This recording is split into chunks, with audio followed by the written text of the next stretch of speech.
Muy bien, buenas tardes. ¿Cómo les va? Estamos acá una vez más meditando en la palabra de Dios. Damos gracias por el tiempo de los coros. Damos gracias por la bienvenida que Andrés nos hizo desde el templo de la iglesia. Esperamos pronto poder hacer toda la reunión ahí y poder disfrutar un tiempo juntos. Mientras tanto seguimos compartiendo este tiempo virtual de meditación de la palabra de Dios, y el mismo Andrés ya les dio una introducción, les dijo que íbamos a hablar de las crisis. Para hablar de las crisis primero tenemos que entender qué es una crisis, y cuando uno va al diccionario y busca la definición, encuentra que una crisis es un cambio rápido o una mutación importante, una grave perturbación que puede ocurrir en la actividad económica, en la actividad política, o en el aspecto físico, o aún en el aspecto espiritual de una persona. Ahora, cuando queremos entender específicamente o más detalladamente qué es una crisis, tenemos que buscar, por ejemplo, la definición de la palabra perturbación, porque dice que es una grave perturbación, y bueno, ¿y qué es una grave perturbación?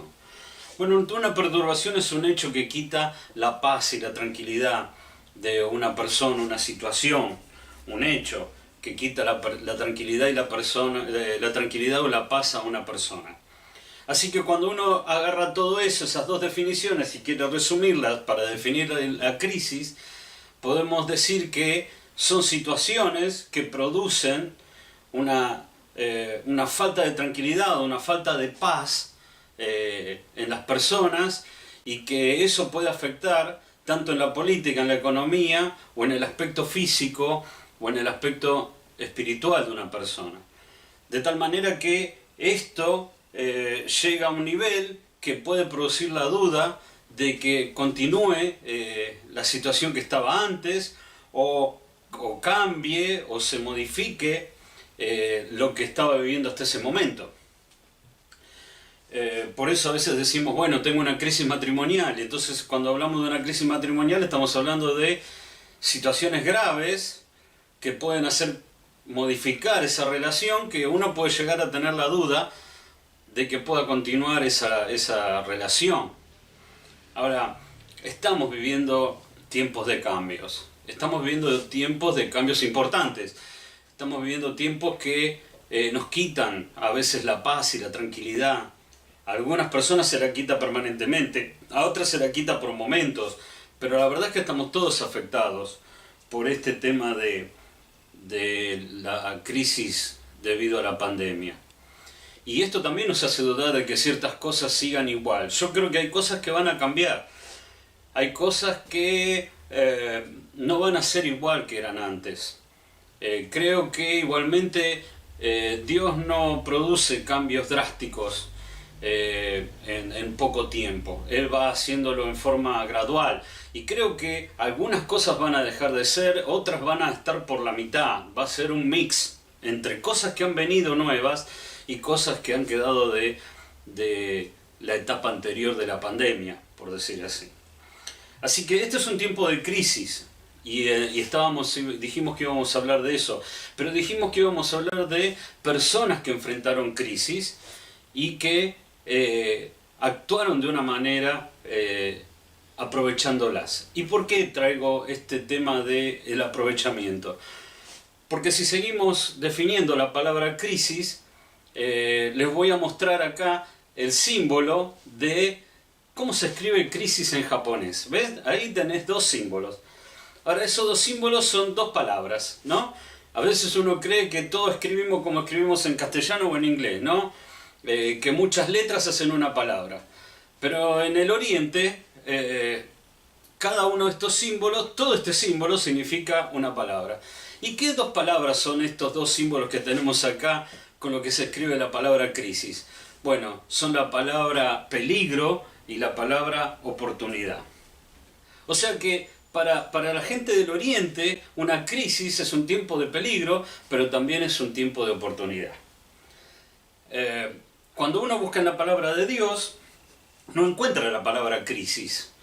Vos podés buscarla en la concordancia, podés leerte toda la Biblia y no vas a encontrar la palabra crisis, pero sí vamos a encontrar momentos peligrosos. Y vamos a encontrar que en esos momentos peligrosos hubo personas o grupos de personas que aprovecharon esos momentos de peligro y aprovecharon la oportunidad. Y entonces vamos a entender que la crisis puede ser un momento que te produzca una grave perturbación, que te quite la paz o la tranquilidad, pero también puede ser un momento donde te dé una gran oportunidad. Y que Dios a veces nos hace vivir estas crisis para que nosotros podamos crecer como personas, madurando, fortaleciéndonos en nuestro carácter y también en nuestra vida espiritual. La palabra de Dios dice en Jeremías capítulo 12 versículo 7, si te cansaste con los que caminaban, ¿cómo vas a contender con los caballos? Ahora, la verdad o el principio que está ahí es este: Dios no te va a poder colocar en una prueba o en una situación más difícil si no pudiste primero resolver las situaciones más fáciles. Entonces, acá estaba hablando a un grupo de gente que les dice: miren muchachos, los puse a luchar contra los que caminaban y no los pudieron vencer. ¿Cómo van a pelear contra los que vienen a caballo? Bueno, una de las razones por las cuales Dios permite la crisis es para que podamos aprovechar la oportunidad para después, cuando venga algo que sea más fuerte, estemos preparados para eso. Entonces, volviendo al tema de personas que enfrentaron crisis y aprovecharon oportunidades, vamos a buscar tres situaciones peligrosas. Y nos vamos a centrar en personas o grupos de personas en esas situaciones peligrosas. El primero, vamos a ir a Jueces capítulo 6 y vamos a ver la historia de un juez que se llamó Gedeón. Vamos a ir a abrir Jueces capítulo 6 mientras lo están buscando. Recordemos que el tiempo de crisis es un tiempo difícil para enfrentar, pero también es un tiempo donde podemos aprovechar la oportunidad para crecer. Dice Jueces capítulo 6, versículo 1, los hijos de Israel, dice, hicieron lo malo ante los ojos de Jehová, y Jehová los entregó en mano de Madián por 7 años. Y la mano de Madián prevaleció contra Israel. Y los hijos de Israel, por causa de los madianitas, se hicieron cuevas en los montes y cavernas y lugares fortificados. Pues sucedía que cuando Israel había sembrado, subían los madianitas y amalecitas y los hijos del oriente contra ellos, subían y los atacaban. Y acampando contra ellos, destruían los frutos de la tierra, hasta llegar a Gaza, y no dejaban que comer Israel, ni ovejas, ni bueyes, ni asnos. Versículo 7. Y cuando los hijos de Israel clamaron a Jehová a causa de los madianitas, Jehová envió a los hijos de Israel un varón profeta, el cual les dijo: así ha dicho Jehová, Dios de Israel, yo los hice salir de Egipto y los saqué de la casa de servidumbre. Los libré de la mano de los egipcios y de mano de todos los que afligieron, delante de los cuales eché de vosotros y os di su tierra. Los di su tierra. Versículo 11. Y vino el ángel de Jehová y se sentó debajo de la encina que está en Ofra, la cual era de Joás Abiserita, y su hijo Gedeón estaba sacudiendo el trigo en el lagar para esconderlo de los madianitas. Y el ángel de Jehová se le apareció y le dijo: Jehová está contigo, varón esforzado y valiente. Y Gedeón le respondió: ay, Señor mío, si Jehová está con nosotros, ¿por qué nos ha sobrevenido todo esto? ¿Y dónde están todas sus maravillas que nuestros padres nos han contado, diciendo: no nos sacó Jehová de Egipto? Y ahora Jehová nos ha desamparado y nos ha entregado en manos de los madianitas. Bueno, acá tenemos a Gedeón. Gedeón, una persona que está en una situación muy particular. Dice que estaba acá limpiando las semillas del trigo, ¿no?, que la estaba sacudiendo, la estaba limpiando para esconderlo. ¿Para esconderlo de quién? De los enemigos de Israel, un pueblo que se llamaban los madianitas. Dice que los madianitas venían y arrasaban con todo y no dejaban qué comer a los israelitas. Dice que eso fue durante 7 años, ¿no?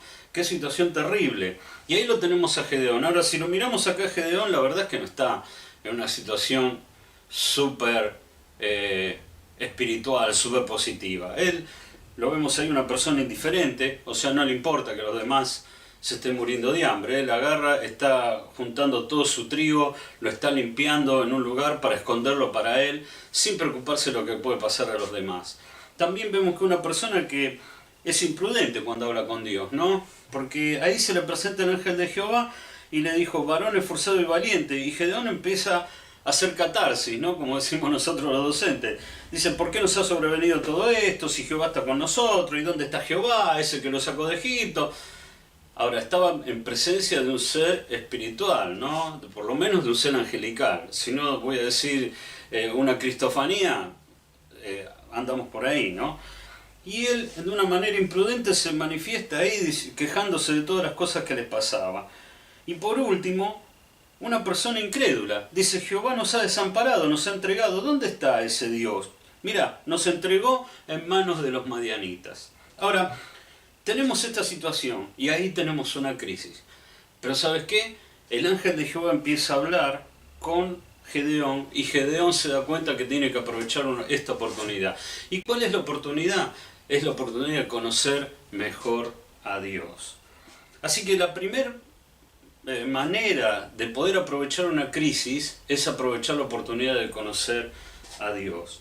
Habacuc vivió lo mismo en esta situación. Habacuc también tuvo un tiempo donde Israel fue castigado, donde vivían momentos difíciles, ¿no? Y cuando llega el final del libro de Habacuc, Habacuc capítulo 3 dice, oración del profeta Habacuc sobre Sigionot, y dice, oh Jehová, he oído tu palabra y temí, oh Jehová, viva tu obra en medio de los tiempos. En medio de los tiempos hazla conocer, en la ira acuérdate de la misericordia. Y vemos ahí a Habacuc aprendiendo, ¿no? Aprendiendo que conoce mejor a Dios después de un tiempo de crisis también. ¿Cómo sabemos eso? Bueno, en primer lugar, porque Habacuc se humilló, ¿no? Él dice que por favor, Dios tenga piedad, basado en su misericordia. O sea, Habacuc se humilla porque sabe que realmente el pueblo de Israel merecía ese castigo que estaba recibiendo. Ahora, muchos de nosotros estamos, quizás vos en tu vida, o vos que estás escuchando, o algunas personas que vos tenés conocimiento, que son amigos tuyos, que son vecinos, o qué sé yo, dicen, ¿por qué nos ha pasado todo esto? ¿Por qué Dios lo permite? Quizás tenés ahí algún incrédulo, algún ateo, algún escéptico, que dice, si Dios está y existe, ¿por qué permite esta pandemia? La verdad es que no merecemos esta pandemia. O sea, no como argentinos, pero te quiero decir, como humanidad nos merecemos esto. Porque esto fue el producto de un virus que se hizo en un país, en China, y de ahí salió para todos lados. Ya está confirmado que fue en un laboratorio. Al principio le echaron la culpa a los pobres murciélagos, pero fue hecho en un laboratorio con un propósito.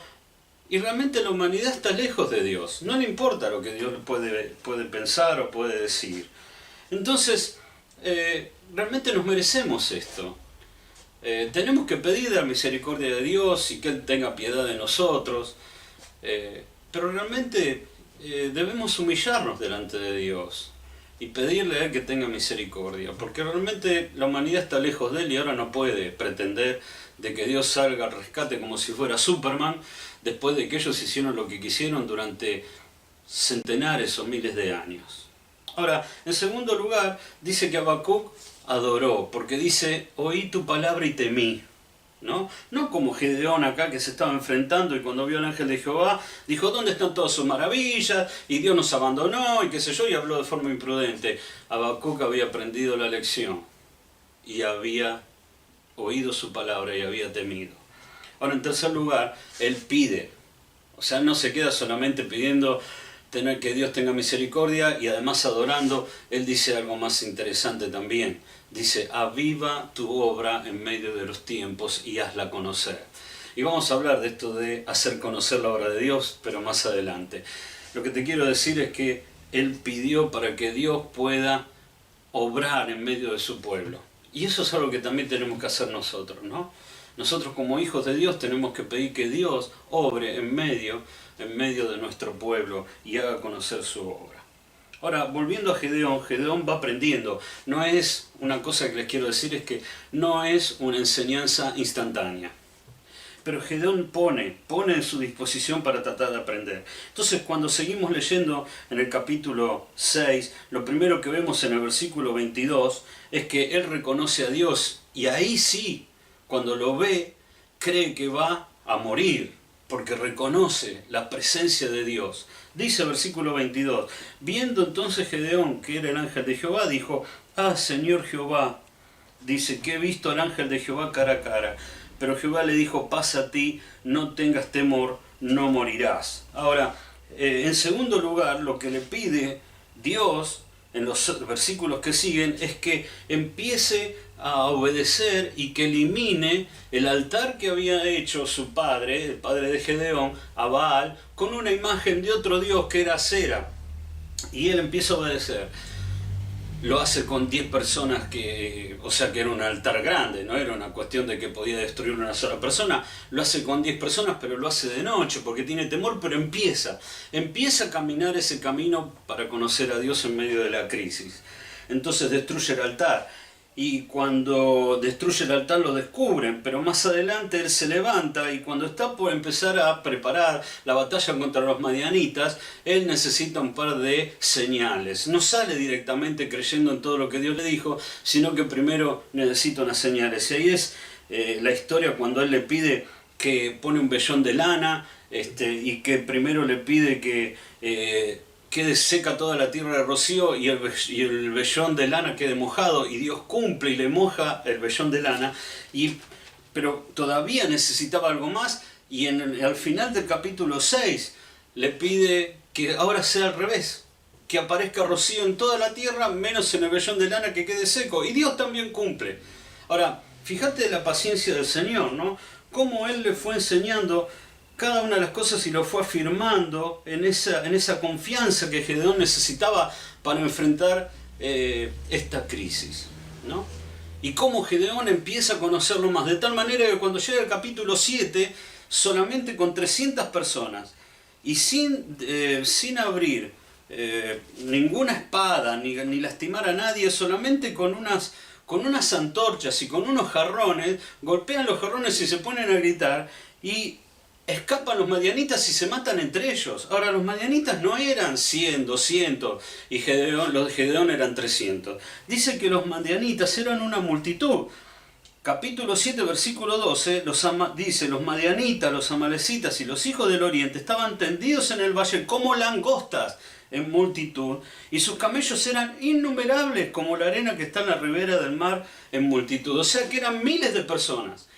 Y Gedeón ya es una persona que conoce a Dios, confía en Él, hace lo que le pide, una locura, agarra 300 personas nada más, que fue lo que le dejó Dios, para que no diga Gedeón, los vencí por mi mano. Y de noche, prendiendo unas antorchas y golpeando y rompiendo unos jarrones, tiene una tremenda victoria. Ahora, queremos tener presente esto. Con Dios, cuando lo empezás a conocer, podés vencer cualquier crisis. Y cualquier crisis donde Dios te coloca es para que conozcas a Dios. Quizás no fue una crisis donde vos tengas enemigos con los que tengas que pelear. Pero quizás tu crisis puede ser algo económico. Quizás tu crisis puede ser algo de salud. Quizás tu crisis puede ser algo familiar. Pero lo que te quiero decir es que te animo a que aproveches esas crisis para conocer más a Dios y ver a ese Dios que es el Señor de señores y que está de tu lado si vos sos hijo de Dios. A esto tenés que tenerlo presente siempre. Si sos hijo de Dios, la visión cambia totalmente. Ahora, si nunca aceptaste a Cristo como Salvador, no le pediste perdón por tus pecados, no le pediste a Cristo que entre en tu vida, recordá que la Biblia dice que sos una criatura y entonces la visión cambia totalmente. Ahora, ese es el ejemplo de Gedeón. ¿Sabes? La crisis donde Dios te coloca es para que puedas conocer mejor a Dios. Y quizás muchos de ustedes, los que son extranjeros, todos saben que tenemos muchas personas extranjeras en nuestra iglesia. Están sufriendo o sufrieron una crisis. Yo estoy seguro que muchos de esos yo los puedo llamar ahora para que den testimonio y puedan decir: hemos conocido mejor a Dios que como lo conocíamos antes, cuando estábamos en nuestro país, porque aprovecharon la oportunidad. Ahora quizás sos todavía de esos extranjeros que estás por ahí y todavía no conociste mejor a Dios. Te animo que en este tiempo de crisis aproveches esa oportunidad para conocer mejor a Dios. Ahora, tenemos el ejemplo de Gedeón.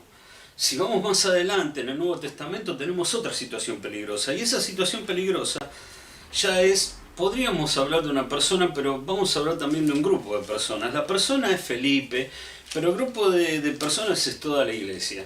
¿Y a qué me refiero? Bueno, me refiero a la persecución que hubo en Hechos capítulo 8, después de que Saulo envía a matar a Esteban. Ustedes saben que en Hechos 7 Esteban le predica a todos los judíos. Es la última vez, digamos, que se le predica abiertamente a todos los judíos en el Sanedrín, y lo terminan apedreando. Y cuando lo terminan apedreando se genera toda una persecución sobre la iglesia.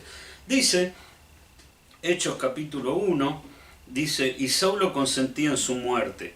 En aquel día hubo una gran persecución contra la iglesia que estaba en Jerusalén, y todos fueron esparcidos por la tierra de Judea y de Samaria, salvo los apóstoles. Versículo 4. Pero los que fueron esparcidos iban por todas partes anunciando el evangelio. Entonces Felipe, descendiendo a la ciudad de Samaria, les predicaba a Cristo. Y la gente unánime escuchaba atentamente las cosas que decía Felipe, oyendo y viendo las señales que hacía. Porque de muchos que tenían espíritus inmundos salían estos dando grandes voces, y muchos paralíticos y cojos eran sanados. Así que había gran gozo en aquella ciudad. Ahora mira, la iglesia perseguida, ¿no?, después de la muerte de Esteban, estaba viviendo una crisis peligrosa. Los estaban persiguiendo para matarlos. Yo creo que muchos de ellos habrán experimentado lo que el salmista escribió en el Salmo 119, acá lo voy a leer, Salmo 19, 109, dice: mi vida está de continuo en peligro, mas no me he olvidado de tu ley. Su vida estaba en peligro, los buscaban para matar, y entonces dice que fueron esparcidos, pero aprovecharon la oportunidad. Dice que los que fueron esparcidos anunciando el Evangelio. Amén. Amén por eso. Versículo 4 dice: todos los que fueron esparcidos iban anunciando el Evangelio. Mira, cuando vos tenés una crisis y te enfrentás a una crisis, podés tener diferentes actitudes. Una actitud es refugiarte en el pasado, recordar lo bueno que era, cuando vivíamos antes. Podemos estar recordando cuando teníamos las reuniones en la iglesia, qué bueno que era, y vivir pensando en lo que pasó. Ahora, otra actitud es soñar con el futuro. Entonces, en vez de estar aprovechando la oportunidad que Dios te da en esta crisis, estás pensando: bueno, cuando volvamos vamos a hacer esto y voy a hacer esto, aquello otro, y cuando volvamos voy a poder lograr esto, y cuando volvamos, cuando volvamos, pero mientras no volvemos, están pasando un tiempo donde hay oportunidades para hacer cosas y no la estamos haciendo. Ahora, en tercer lugar, la tercera actitud es paralizarte y esperar que alguien te venga a salvar. Esa es otra opción, ¿no? No hacemos absolutamente nada y lo único que estamos haciendo es esperar que otras personas nos saquen de la crisis en la que estamos. Ahora, en cuarto lugar, la cuarta actitud, que es la correcta, es enfrentar la crisis y transformarlo en algo útil. Y esto es lo que hizo la iglesia. La iglesia transformó esta crisis donde estaban persiguiendo para matarlos en algo útil. Y dice acá que anunciaron por todas partes el Evangelio y que Felipe descendió a Samaria, y dice que cuando terminó de predicar había gran gozo en esa ciudad. ¡Qué bendición! Mirá, si quizás no hubieran perseguido a la iglesia o no hubieran matado a Esteban y no hubieran perseguido a la iglesia, Felipe nunca hubiera ido a Samaria y nunca esa ciudad hubiera tenido el gozo que tuvo. Pero gracias a Dios vemos que Felipe tuvo una buena actitud, enfrentó la crisis, lo transformó en algo útil y fue de bendición a todos los samaritanos. Ahora, la Biblia habla mucho de oportunidades, o habla varias, más o menos de oportunidades. En Gálatas capítulo 6, versículo 10, dice que según tengamos oportunidad, hagamos bien a todos, mayormente a lo de la familia de la fe. Y es lo que tratamos de hacer a veces en la iglesia, ¿no? Todos los jueves, cuando repartimos los alimentos, cuando tratamos de ayudar a alguien que está en necesidad, cuando oramos por alguien que lo necesita, estamos ahí tratando de hacer el bien, aprovechando cada oportunidad según tengamos oportunidad, dice. No según lo que no podemos hacer, sino según lo que podemos hacer. Lo que pasa es que muchas veces ni nos damos cuenta de lo que podemos hacer. Por ejemplo, dice también que es una oportunidad ofrendar a un misionero. Por ejemplo, en Filipenses, capítulo 4, está hablando ahí Pablo, en capítulo 4:10, y dice que da gracias a Dios y da gracias a los filipenses de que por fin han tenido la oportunidad de ser de bendición a Él, ofrendándole a un misionero. Por eso nuestra iglesia también ofrenda a misioneros. Pero quizás ustedes, en forma personal, pueden ser de bendición a misioneros ofrendándoles. Ahora, en tercer lugar, y algo interesante que nos va a ayudar a volver a Hechos capítulo 8, está en 2 Timoteo capítulo 4. Y cuando vos vas a 2 Timoteo capítulo 4 te vas a sorprender porque no aparece la palabra oportunidad, pero es la misma palabra. Dice 2 Timoteo 4:1: Te encarezco delante de Dios y del Señor Jesucristo, que juzgará a los vivos y a los muertos en su manifestación en su reino, que prediques la palabra, que instes a tiempo y fuera de tiempo, redarguye, reprende, exhorta con toda paciencia y doctrina. ¿Saben? La palabra acá que está traducida instes es la misma palabra que se utiliza cuando hablamos de Gálatas 6:10, hablando de oportunidades. Es habla oportunamente, habla en el momento oportuno, ¿no? Lo que quiere decir Pablo a Timoteo es predicar la palabra, predicala en el momento oportuno, a tiempo y fuera de tiempo. Y eso fue lo que hizo la iglesia en Hechos capítulo 8. Predicó la palabra en el tiempo oportuno. La pregunta es, ¿qué estamos haciendo nosotros? En este tiempo de crisis, las personas que quizás estaban lejos de Dios ahora están más cerca, están tratando de buscarle, tienen alguna inquietud. Tenemos que aprovechar esas inquietudes para predicarle el Evangelio, para poder dar testimonio, para invitarlos a las reuniones. Es mucho más fácil ahora invitarlo y decirle, mirá, tenemos una reunión por Facebook, tenés que verla, ¿por qué no la mirás? Y vamos a aprovechar esta crisis para predicar el Evangelio. Así que en primer lugar, la primera oportunidad era la oportunidad de conocer mejor a Dios. Ahora la segunda oportunidad era la oportunidad de poder predicar el Evangelio, anunciar el Evangelio. Pero tenemos también otro ejemplo en el Nuevo Testamento, y ese es Pablo. No muy lejos de acá, seguimos en Hechos, vamos a ir a Hechos capítulo 27. En Hechos 27, Pablo ya está viviendo los últimos tiempos de su vida y está yendo en barco hacia Roma para poder atestiguar delante del César, porque él había pedido ir apelado a César porque lo acusaban. Y Dios era la oportunidad que había usado para poder llegar hasta el mismo César, hasta el gobernador de todo el mundo conocido de aquella época, para poder predicarle el Evangelio. Y Pablo va hasta allá y sufre un naufragio. Ahora fíjate lo que dice, vamos a leer algunos versículos. Hechos 27:1 dice: Cuando se decidió que habíamos de navegar para Italia, dice, entregaron a Pablo y algunos otros presos a un centurión llamado Julio de la compañía Augusta. Versículo 7 dice: navegando muchos días despacio y llegando a duras penas frente a Gnido, porque nos impedía el viento, navegamos a Sotavento de Creta, frente a Salmón. Son todas islas estas. Y costeándola con dificultad, llegamos a un lugar que llaman Buenos Puertos, del cual estaba la ciudad de Lasea.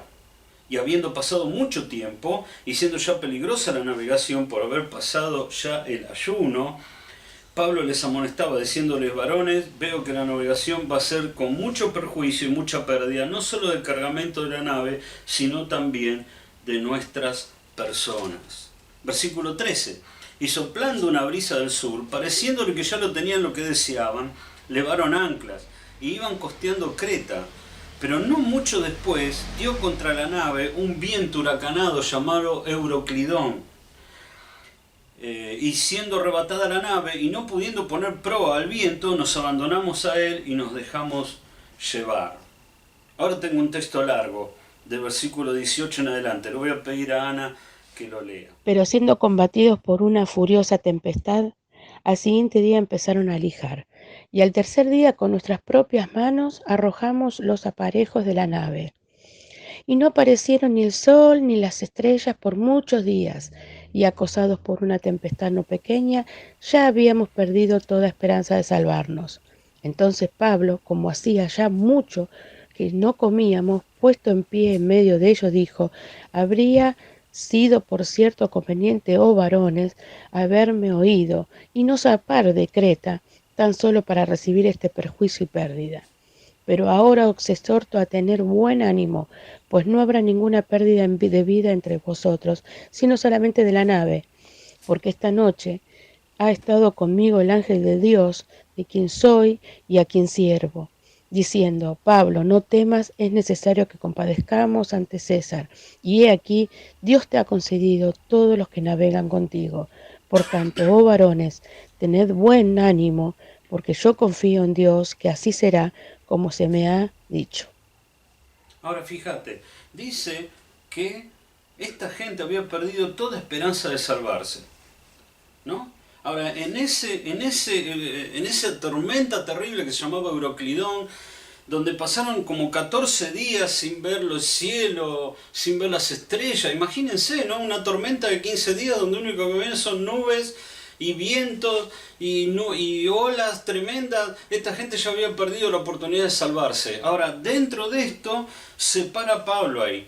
Y si bien al principio les había dicho que iba a morir gente, ahora es una persona que da una fuente de buen ánimo. Dice, versículo 22, ahora los exhorto a tener buen ánimo, porque no habrá ninguna pérdida de vida entre vosotros, sino solamente de la nave. Porque esta noche ha estado conmigo el ángel del Dios a quien soy, a quien sirvo, diciendo: Pablo, no temas, es necesario que comparezcas ante César. Y aquí Dios te ha concedido a todos los que navegan contigo. Por tanto, oh varones, tened buen ánimo, porque yo confío en Dios que será así como se me ha dicho. Ahora fíjate, es la oportunidad, en medio de la crisis, Pablo tiene la oportunidad, aprovecha la oportunidad de darle ánimo a gente que estaba desesperada, en realidad estaba desesperanzada, ya no tenía esperanza de poder vivir. Ahora, ¿por qué? ¿Por qué logró Pablo este ánimo en medio del desánimo? Bueno, fíjate, él hizo algunas cosas. Él se mantuvo conectado con Dios en medio de la crisis. ¿Sabes? Es importante que en medio de la crisis podamos mantener ese contacto con Dios. Por medio de la lectura de la palabra de Dios, por medio de la oración, por medio de estar en comunión con Él, en su presencia. Tenemos que estar conectados con Él para poder estar confiado, como Pablo estaba confiado en medio de esta tormenta. Ahora fíjate, en primer lugar, él fue honesto con Dios. Él le dijo cómo se sentía. Porque fíjate que el ángel de Dios le dice a Pablo: Pablo, no temas. Así que yo estoy seguro que cuando Pablo habló con él, le dijo: mira, Señor, tengo miedo. Si no, el ángel de Jehová o el ángel de Dios nunca le hubiera dicho: no temas. Así que en primer lugar fue honesto y le dijo cómo se sentía, le dijo que te sentía miedo. Ahora, Dios es un Dios que te entiende si vos vas y le decís: tengo miedo. Estoy acá y necesito de tu compañía para no tener más temor. Ahora, en segundo lugar, dice que se concentró en quién era Dios. Dice: Dios es esa persona de quien soy. Dice: esta noche ha estado conmigo el ángel del Dios de quien soy. ¿Sabes qué? Pablo estaba convencido que era propiedad de Dios. ¿Sabes por qué? Porque era un hijo de Dios. Vuelvo a lo mismo, ¿no? Era una persona que un día se humilló a los pies de Jesús, le pidió perdón por sus pecados, lo recibió en su corazón y dijo, y estaba seguro de que era su hijo y que era propiedad de él. Entonces, como sabe que es propiedad de Dios y sabe cómo es el Señor, él estaba confiado. ¿Sabes? Estaba leyendo una frase acá y decía, aunque a veces no entendemos sus acciones, las acciones de Dios, aunque a veces no entendemos las acciones de Dios, podemos confiar en su corazón. Y sabemos que Él ama a sus hijos. Ama a sus hijos. Romanos capítulo 8 tiene una hermosa promesa, ¿no? Dice, versículo 28, te voy a decir porque así te digo para quién está dirigido esta promesa. Dice, sabemos a los que aman a Dios, todas las cosas les ayudan a bien, esto es a los que conforme a su propósito son llamados, dice. Porque a los que antes conoció también los predestinó para que fuesen hechos conforme a la imagen de sus hijos, para que es el primogénito entre muchos hermanos. ¿Ves? Son hijos de Dios los que están hablando. Personas que ya han recibido a Cristo como Salvador. Ahora fíjate, dice el versículo 35, ¿quién nos separará del amor de Cristo? ¿Tribulación, o angustia, o persecución, o hambre, o desnudez, o peligro, o espada? Nada nos puede separar, dice, ni lo presente, ni lo porvenir, nos puede separar del amor de Dios que es en Cristo Jesús. ¿Sabes? Si sos un hijo de Dios, el amor de Dios está presente en este presente, justamente. Y nadie te puede separar, ni el peligro de esta pandemia puede separarte del amor de Dios o del amor de Dios a sus hijos. Ahora, él confió y se concentró en eso. En cuarto lugar, dice que confió en que Dios tenía un propósito para con él y que él iba a cumplir ese propósito. Dice, recuerdo Hechos 27, cuando volvemos acá, dice, Pablo, no temas, es necesario que comparezcas ante el César.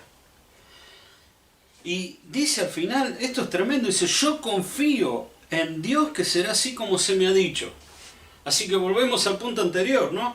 Confió en que Dios cumplirá su promesa y confió en cómo era Dios, que era un Dios que cumplía sus promesas, ¿no?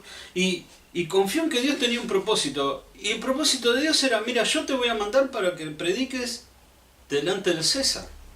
Así que confía, quédate tranquilo, porque vos hasta que no llegues adelante del César a predicar, no vas a morir, no te va a pasar nada, quédate tranquilo.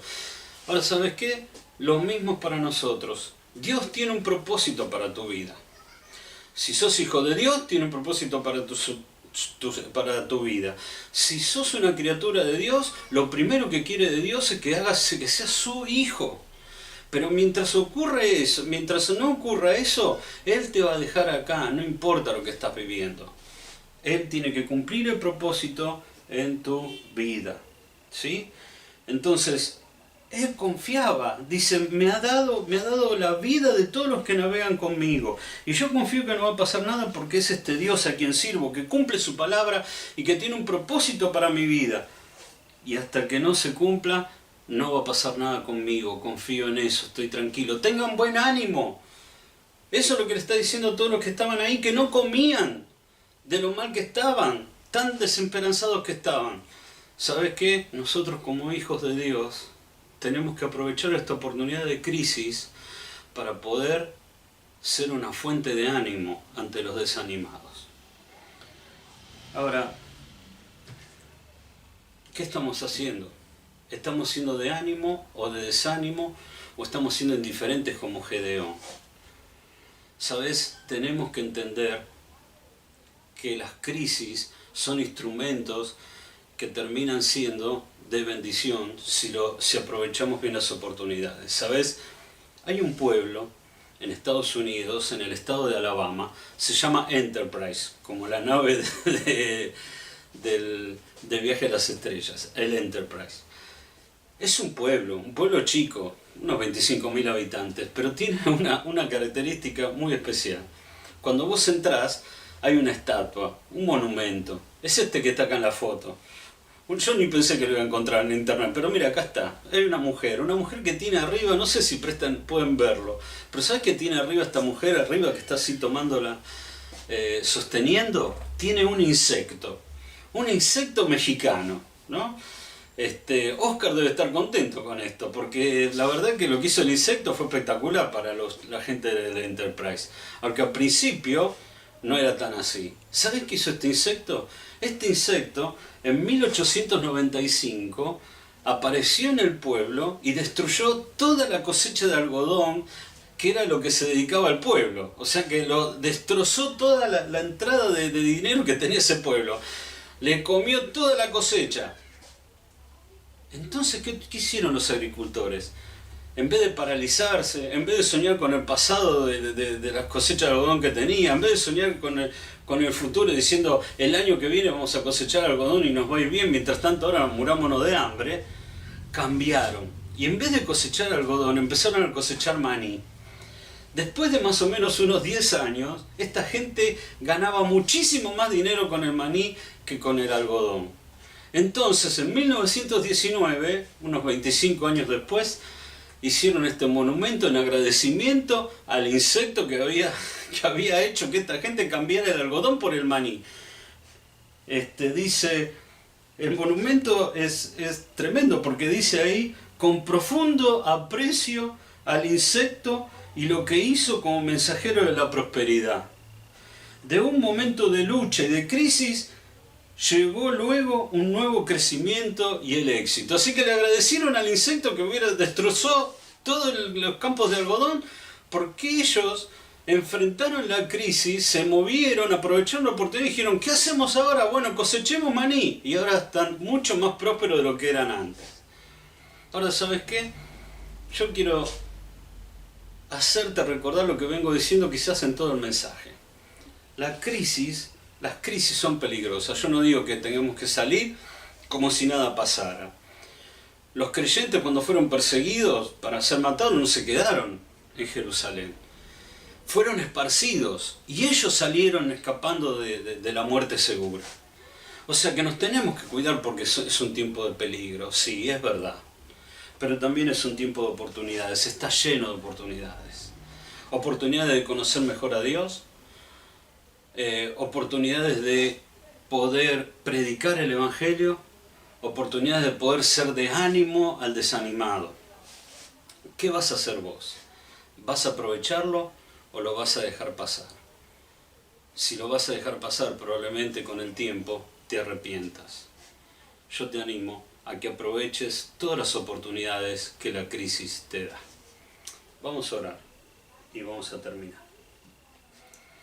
Dios, te damos gracias por tu palabra y gracias por estos ejemplos que tenemos de estas personas que cuando vivieron la crisis pudieron salir adelante, pudieron enfrentar la crisis de una manera correcta y aprovechar las oportunidades que tú le has dado.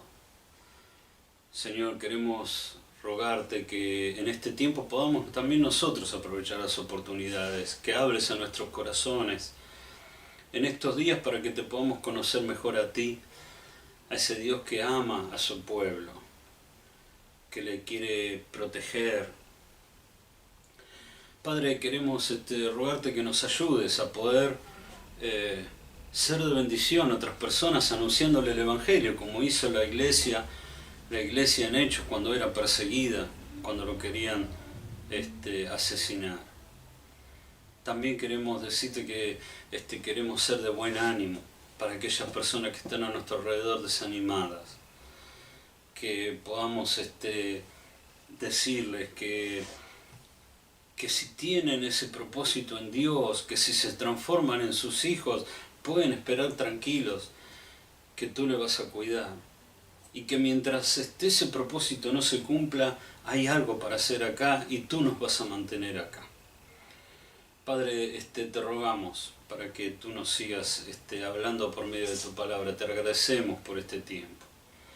Y lo dejamos todo en aquel nombre que es sobre todo nombre, el nombre del Señor Jesús. Amén. Bien, damos gracias a Dios por su palabra y ahora vamos a seguir con el tiempo de los avisos.